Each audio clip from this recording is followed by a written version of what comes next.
Hello, everyone. Welcome to the 21 Hats podcast. I'm your host, Lauren Feldman. This week, Paul Downs, Jay Goltz, and Laura Zander talk about the bonuses they plan to pay this year and how their bonus plans and philosophies have evolved over time. Are the payments a reward for company performance? Are they a reward for personal performance? Are they supposed to motivate, or are they just a thank you? Then the owners talk about managing employees, a discussion inspired by last week's episode with Dana White about navigating the space between being a pushover and being a jerk. Plus, are 360 reviews good management, or are they kind of creepy? Even in good times, owning and running a business can be a lonely pursuit. Our hope is that these weekly conversations will let owners know they are not alone in facing challenges. Same thing with our daily newsletter, the 21 Hats Morning Report, which highlights the most important news of the day for business owners and which you can subscribe to at 21hats.com, where you can also find transcripts of our podcast episodes and lots of other articles and interviews. Joining me this week on the podcast are regulars Paul Downs, who is CEO of Paul Downs Cabinet Makers, which makes custom conference tables outside of Philadelphia. Jay Goltz, whose companies in Chicago include a picture frame business, artist frame service, and a home furnishing store, Jason Home. And Laura Zander, who is CEO of Jimmy Bean's Wool, a digital yarn store based in Reno, Nevada, and Madeline Tosh, a yarn supplier based in Fort Worth, Texas. The episode is titled, It's Bonus Season. Are you feeling generous? Welcome, Paul, Jay, and Laura. It's great to have you here as always. I appreciate it. Here's where I want to start today. It's bonus season. We've had a couple of tough years and a very tough labor market, and I'm curious, are you guys feeling generous? What are you thinking as we approach the end of the year? Anybody? Well, I can jump in. I've said for years that the match on the 401k plan really isn't, and I hate this word, but I have to use it here, fair, and that the people who have higher income, spouses that work, they can afford to put away more, they get a nice little company match of they could get, a couple $1,000, and the person at the bottom who makes $43,000 a year that's got 2 kids at home can't put any money away, they get nothing. So that's always troubled me, and I've just figured out, in my world at least, I'm not telling anyone else to do this, I give a yearly bonus for everybody in production, like $30 a year. So if they've been there 10 years, they get $300. They've been there 2 years, they get, $60. And I feel like I might bump that up some, and that way at least the people who can't put money away are getting something. And there's no perfect solution in my mind. Yeah, Jay, I think the thing about the 401k is a really interesting point that people tend not to think about. But I'm curious, do you think of that as a bonus? I mean, I know it's money coming out of the company coffers, but do you think of it as a bonus? Yeah, sure.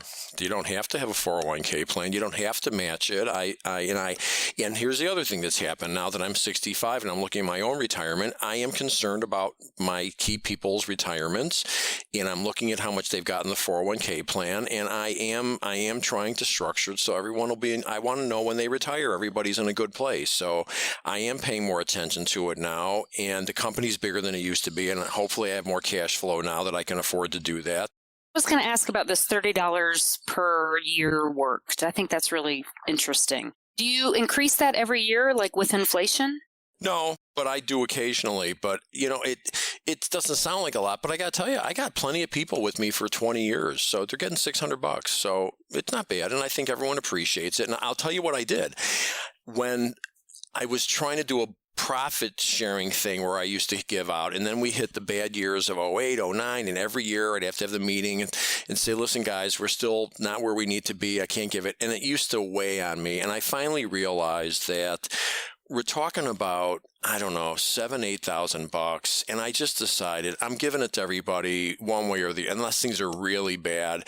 And I can't tell you the weight it lifted off of me. I feel completely liberated. And they really appreciate it, and it's just not that much money. And all I can say is, these people just need food money. They need money to put food on the table and take care of themselves. And they're not my partners. And when things are really good, they're not getting bonuses. And when things are really horrendous, they're not getting money taken away. So I just feel good that the people that have hung around are getting something, and it works for me. By making that switch, you removed any sense that the bonus is based on performance. Before it had been tied to that. Do you think you lost anything by doing that? Not at all, because my manager is very good with sitting down with people with their raise review and telling them why they're making what they're making. And if their performance goes up, he pays them more. And I feel good. It keeps that system clean. And then also, it takes the whole issue on the raise reviews of, well, I've been here for longer. Well, you're getting a bonus for that. It just takes that out of that whole mix. So I feel very good that we're paying people appropriately and according to how productive they are, and giving them a bonus for being around for years. This obviously saves the company money if you don't have to change people. And all I can say is my turnover is very low. My average person is going to be 11 years. My turnover is less than 10%. We're not talking about people making $80,000 a year. We're talking about people making $40,000, $50,000, $60,000 a year. What do you do about the people who are making $80,000 a year? Well, many of those people are on some kind of commission, or they get some kind of percentage. And then there's others that I do have a bonus thing that I'm setting up for that level. So it's very, in my mind and in my way of thinking, this is not a one size fits all thing. I've got different categories of people doing different kinds of things, and I'm trying to do something that works for all the different groups. So some groups get their 401k matching, some people are getting commissions, some people are getting bonuses. Paul, what are you thinking this year?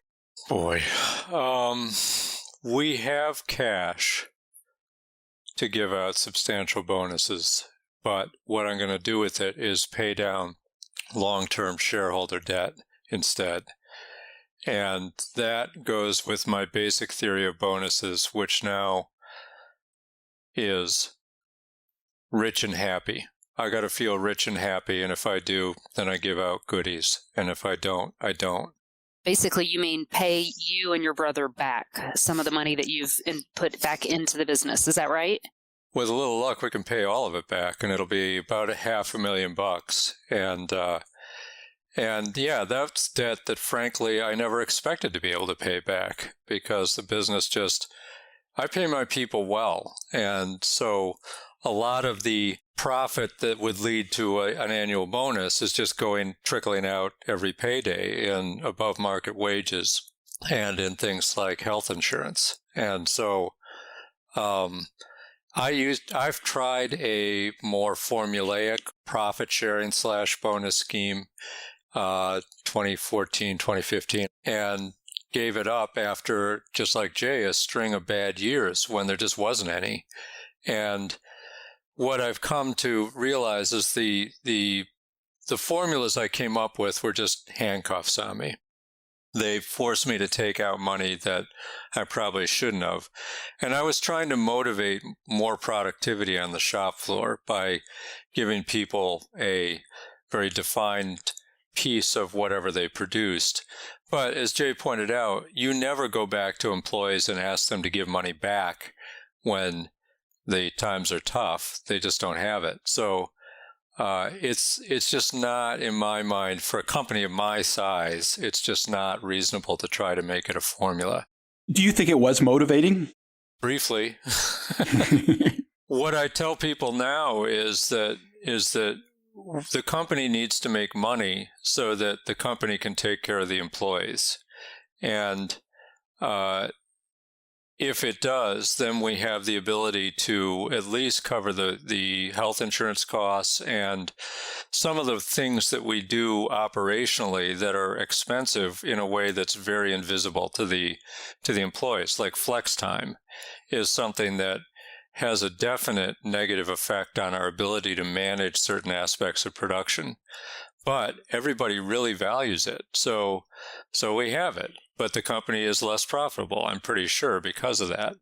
Although we probably are retaining employees that we wouldn't have otherwise. So, I mean, I don't know. That's why at the end of the day, it's just like, do I feel rich and happy? Yes, give them money. Do I feel troubled? Keep the money. That's what it comes down to. I think the employees respect the fact that that we don't lay people off at last resort. That no one's. I think they're happy. They get it. They understand. We have to stay in business and we have to be profitable. And this whole, I have to open up this can of worms. This whole phrase you keep hearing, people over profits. That is a false choice. That's like saying you're in a cave, Lauren. You've got two choices. I can give you air or I can give you water. Which one would you like? And you could go, oh, I need the air. Great. Well, you'll still be dead in 2 weeks because you don't have any water. I mean, you can't run a business without a profit. So the people are going to go down the tubes with it anyway. Do I believe in people profit over safety? No, I think it's horrible what Facebook's doing they know that their stuff is causing problems and they're still doing it. Profit over the environment? Terrible. They shouldn't be polluting rivers, companies. Profit over ethics? Terrible. But profit over people? I don't know what that means. That's just a false choice. Paul, let me ask you, you've told us that you are tremendously, remarkably transparent with your employees about the company finances, right down to how much money you take out. Will they have any sense that this year you're choosing to pay? Yes. Yes. Every Monday I get up there and tell them basically how much cash we have and how much we expect to get and a bunch of different financial metrics. They know how much I make. And they know that you are going to pay yourself back rather than pay bonuses this year? Yeah, I've been telling them for months. I've been, okay, like we've, for the last 20 years, we normally had somewhere between $100,000 and $250,000 in the bank. And then at the end of January this year, we had $800,000 in the bank. And I told them, and I was like, okay, we've got cash. So we can invest in equipment, which we did. We can invest in shop improvements. I'll spend some of that money. But I'm going to pay down this debt because servicing the debt costs money. And, it costs about $45,000 a year because I've never paid much principal back to anybody, but I figured, well, at least I could pay them a decent interest rate. So just wiping all that out, and about I don't know, 2/3 of it is to me, and the other ones are to my brother. And my father just recently passed away, so his thing, I guess, ends up in my lap. But anyway, it's a chunk of change, but then it does lower our operating costs.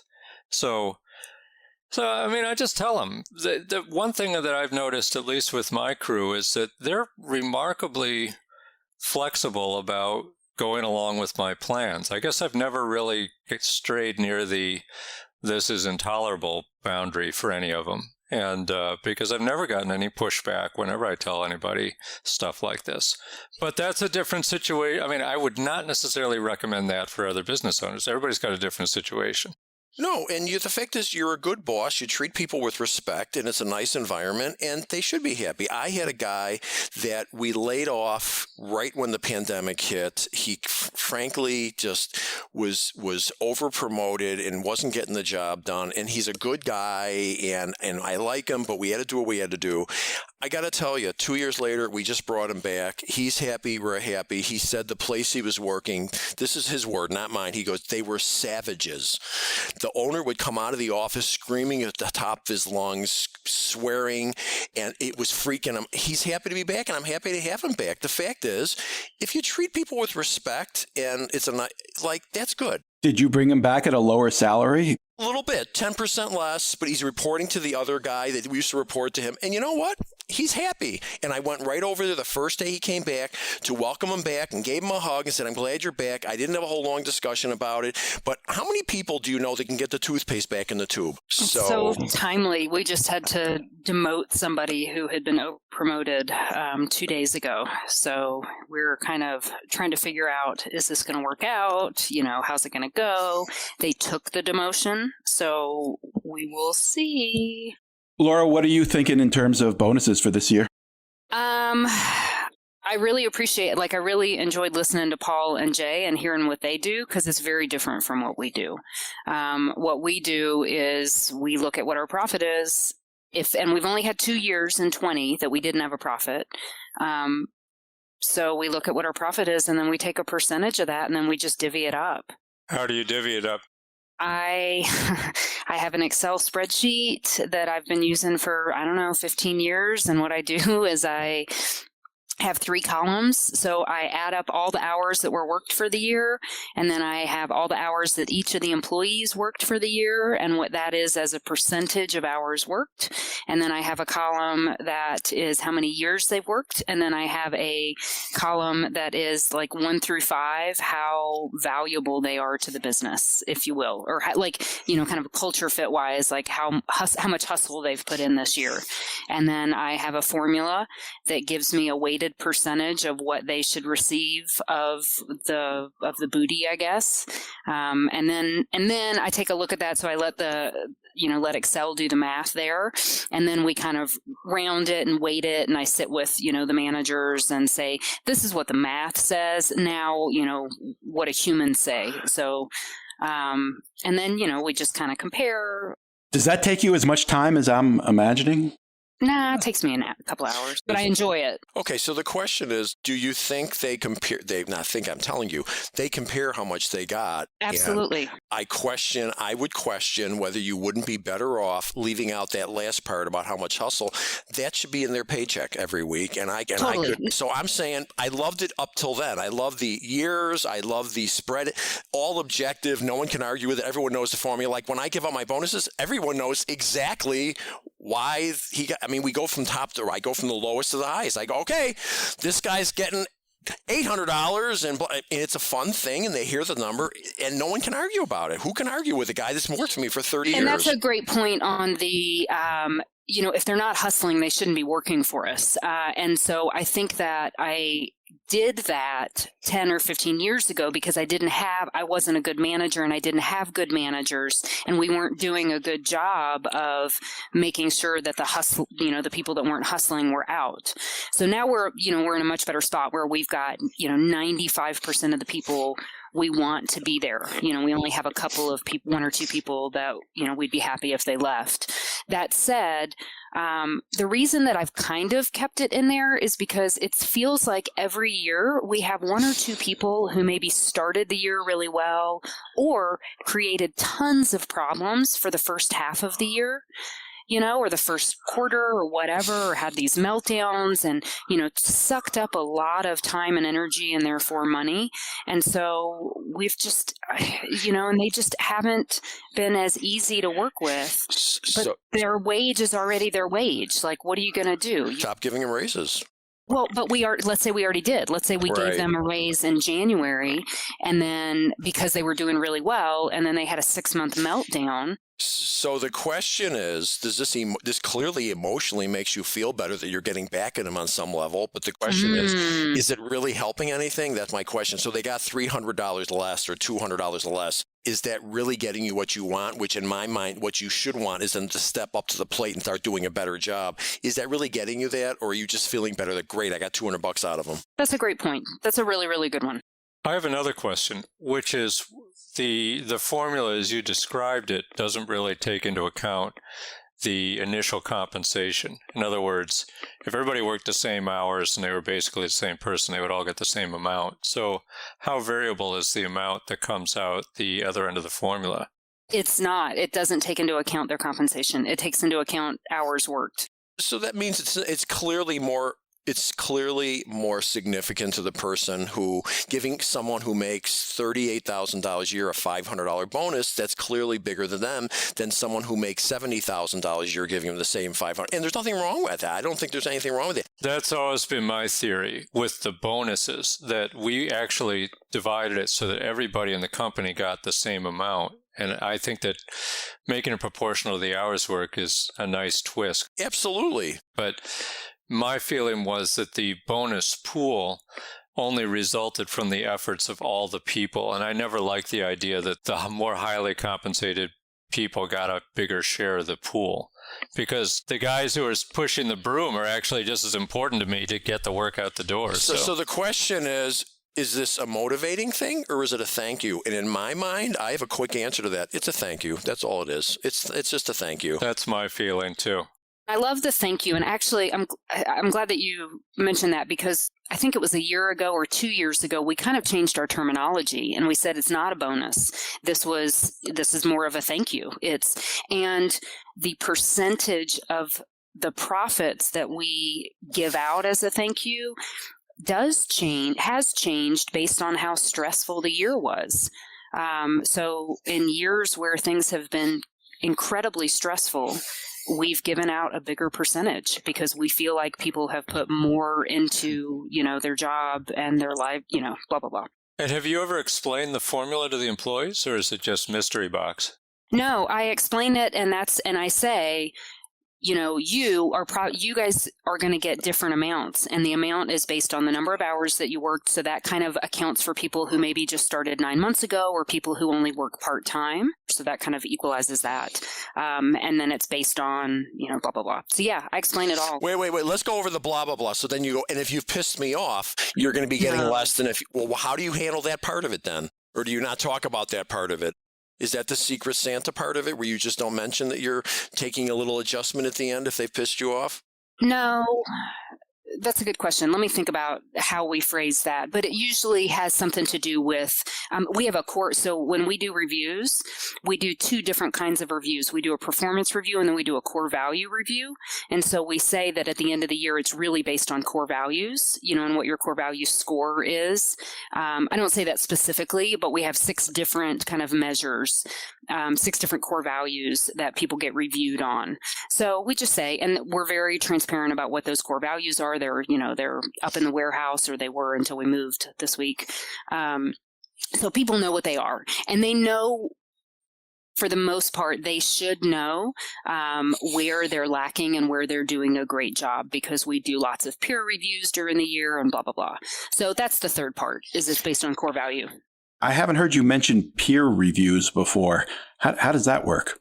Maybe you guys call them the same thing, but it's a 360 review. So when somebody's when a milestone comes, so maybe it's they've been here for 90 days, or they're at the 90-day mark in a new position in the job, or maybe it's their annual review, we'll hand out anywhere from 3 to 6 kind of peer review packets, and we give them to the people that either they work with, that work for them, or that they work for, blah, blah, blah, and then have them fill those out. And it's, again, these 6 core values. And we ask them, how caring do you think this person is? How much of a team player? And give us examples. And so we get lots of examples, and then we sit down and we say, okay, here's the summary. Here's a synopsis of kind of where you're at and how well you fit into our environment. So yeah, that's something we've been doing for, I don't know, maybe 5, 6, 7 years. I know some people are very uncomfortable with the idea of 360 reviews and the notion of asking employees to add me to that list. Extremely uncomfortable. I'm cringing. I'm just cringing. I just cannot imagine sitting down with someone and going, well, here's what your coworker said about you. They don't think you care. And I just, oh my God. It's like you're up to the pearly gates and you're being judged for the kind of person you are. I'm uncomfortable with having coworkers be managing each other. Yeah, but okay, so let me give you an example. So I did a review with somebody recently, and I gathered all the feedback. And this person is a great employee from a productivity standpoint, from a hard skill level, but it has really had a hard time kind of fitting in, with everybody else, kind of rubs people the wrong way, blah, blah, blah. And so having these peer reviews, it gave me an opportunity, and, it just depends on the delivery. I mean, I'm not going to just read it and say, so-and-so says you suck. So-and-so says that, you have resting bitch face. Instead, we talk about... There's people that say you rub them the wrong way. I don't even know what that means. What does that mean? They rub them the wrong way. And that's the point of getting the peer reviews, is that we can dig into getting specific examples. So here was an example when you responded this way, and that rubbed, and the perception of what you said was that you were angry or whatever. That you may not have been angry, but that was the perception. And in our environment, which I realize is very unique and it's different, we're in a very creative industry, so we have a lot of very sensitive people. It's just a tool to explain and to kind of go through some examples of, an area that you may not realize is kind of irritating other people. And you can do it in a really kind and productive way. And then that gives these people, we've had great results with it. It's worked really, really, really, really well. Because, again, we give people specific examples and we're not like calling them out. Well, wait, if you're giving a specific example, they know who ratted on them, right? Not necessarily. No, I would argue that what you're talking about is there's a word for it. It's called management. So I might do the same thing you're doing, except it's not called a 360 review. That's the question. Here, I'll give you my quick thing. You talk about your values. Here's our 4. It's real simple. It spells mice, easy to remember. M, mutual respect. Screaming at people is not mutual respect. Being rude to people is not mutual respect. I stands for integrity. Nobody's stealing that I know of. Back in the olden days, 30 years ago, I would go to use the saw that's got a cord on it, and the cord was cut in half by accident. Someone cut the cord and they ran and didn't tell anybody. That stuff doesn't happen anymore. If someone does something wrong, they go, hey, listen, I accidentally cut the cord. So we don't have a problem with that anymore. C is customer driven. If they got to come in early or stay late, they know that's what we're all about. We have to do it. So people are there. And the last one is E, which is enthusiastic. I'm in an artsy business. I need people that are into what we do, whether it's selling furniture or framing pictures. If it's just putting bottle caps on bottles, they're probably not going to be happy here so it works for us. So, but Jay, I'm sure you have tension between employees from time to time. Yes, we deal with it. Yes. Well, how do you deal with it? Is it that different if you go to the employees and say to them, what's going on? Are you having problems with so-and-so? That's why I'm saying I'm not sure what I do is that much different than what Laura does. Usually someone complains to the manager, and then the manager will sit down with them and go, listen, let's talk about what happened yesterday.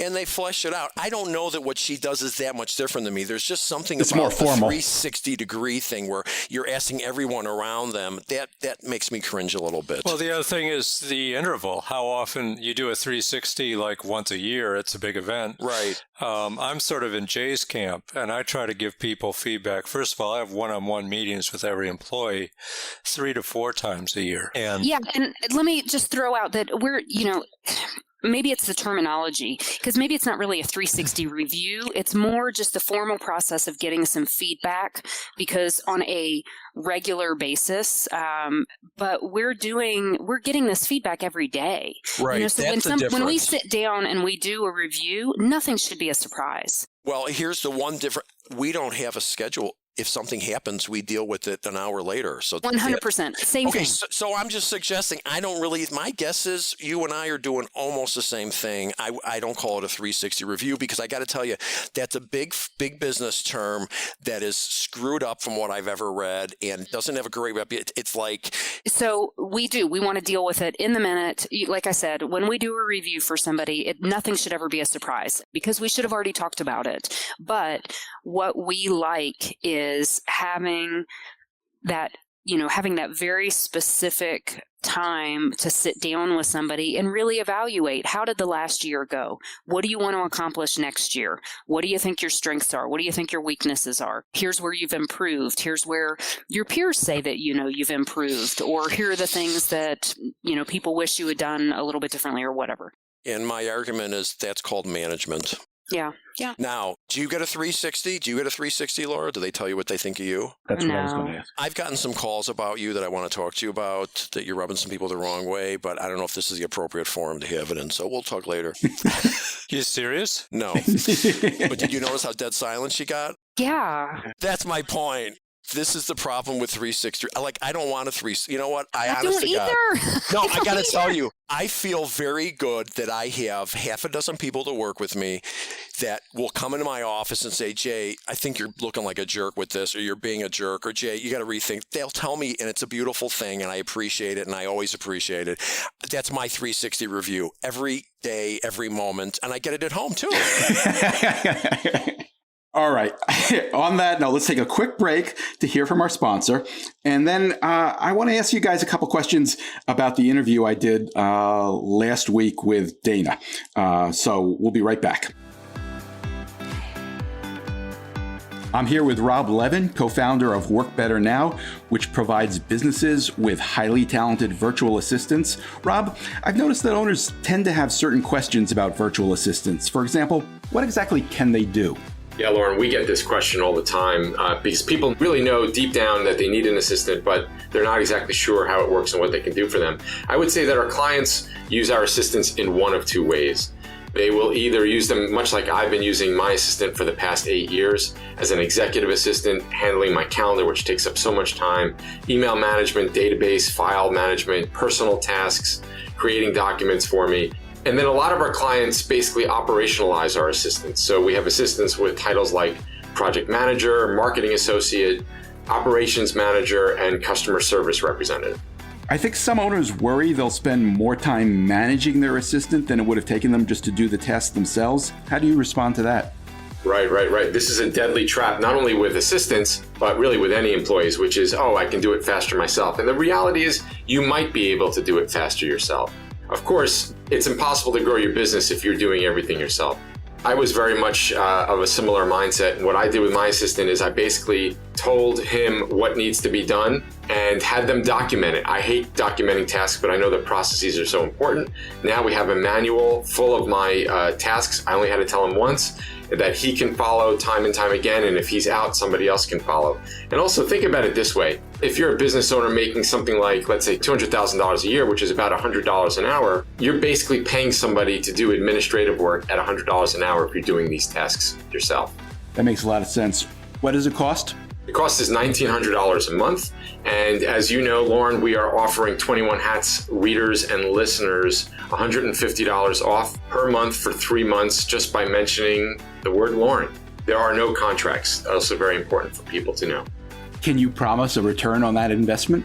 If you're not getting a return, something's not going right. All of our clients are not only getting a return with the first assistant they've hired, but many of our clients are now on their second, third, and fourth assistant. Where can we learn more? Workbetternow.com. And again, when you sign up for a 15-minute consult, just mention the word Lauren and we'll make sure to give that $150 off for each of the first 3 months. Thanks, Rob. And we're back. So as you guys know, last week I caught Dana at an interesting time. She was just back from this great trip to Germany, but while things went really well there, when she came back, she was hit with a couple of resignation letters that kind of shook her.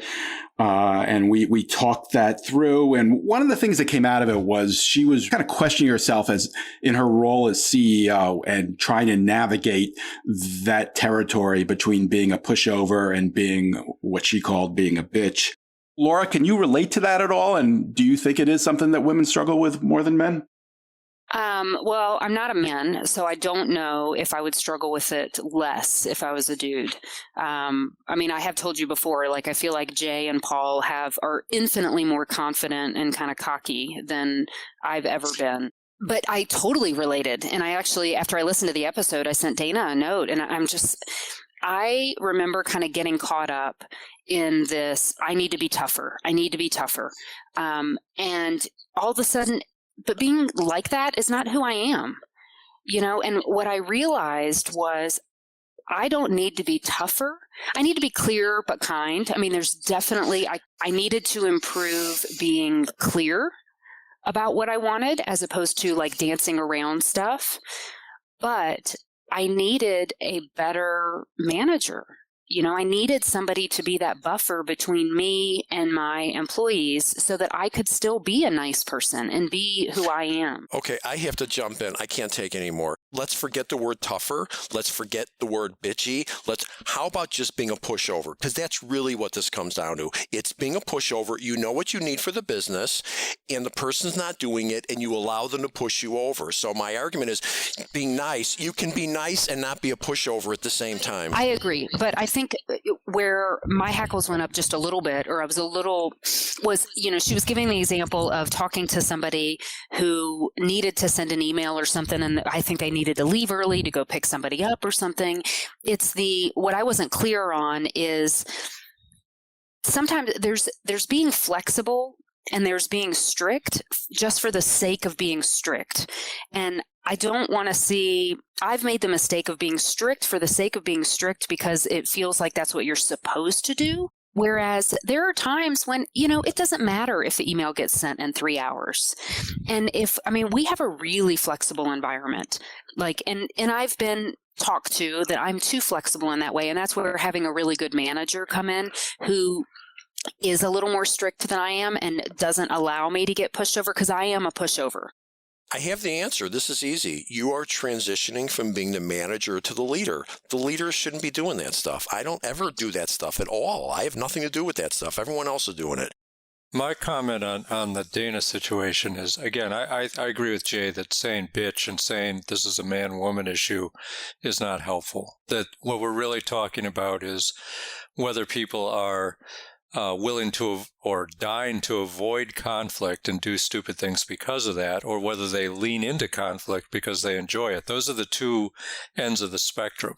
But the other thing that's not coming up is different organizations and different types of employees really require different management techniques. I've noticed that much larger organizations that deal with their employees just by having systems and not having flexibility. And I think a lot of that is the fact that by the time you get 200 people or 10,000 people, you really can't be flexible with everybody. Whereas me with 24 employees who are all pretty good people, I can be extremely flexible.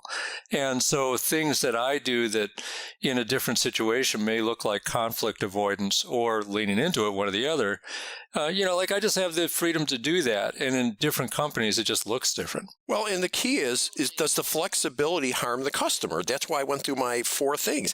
Like, if you want to send an email to a vendor to question a price and you're 3 hours late, who cares?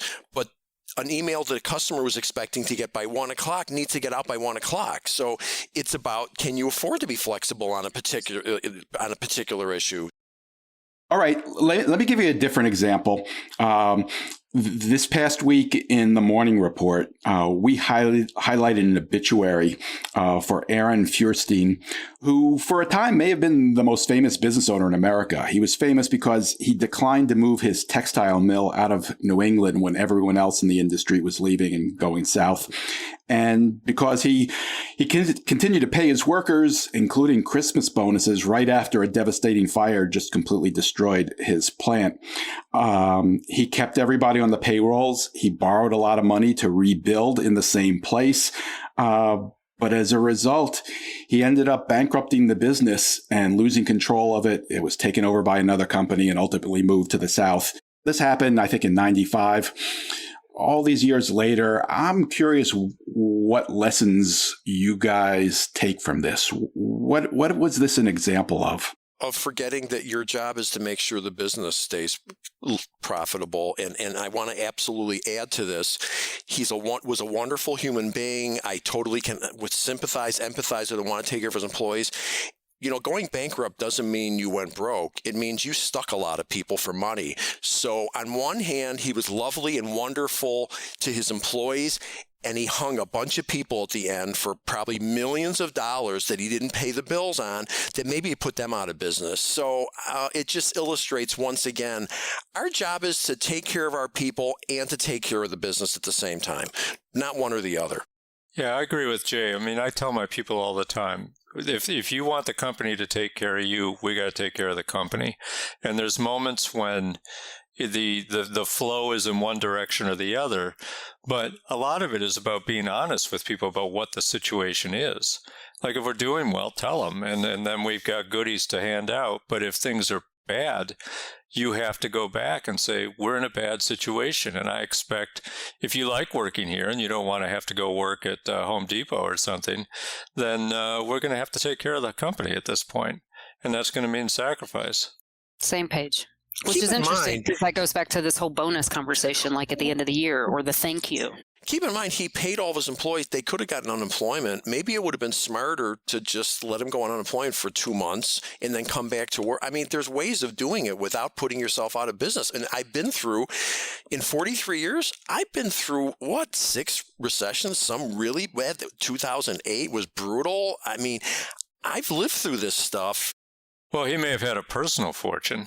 The interesting thing would be to dial back 3 years when presumably he's still competent to say, hey, what do you think about that now? That would be an interview. Well, that interview was done, and he said he would do it all over again. He must not have suffered all that much from the decision personally. Or he doesn't care that at the end he stuck, 50 vendors and put half of them out of business. Well, you don't know the details. I don't know that. I don't know. I'm just saying. All I know is when you go bankrupt, that means you didn't pay some people. Last thing, we just got a pretty scary inflation report. Prices are up the most they've been up in 30 years. You guys concerned?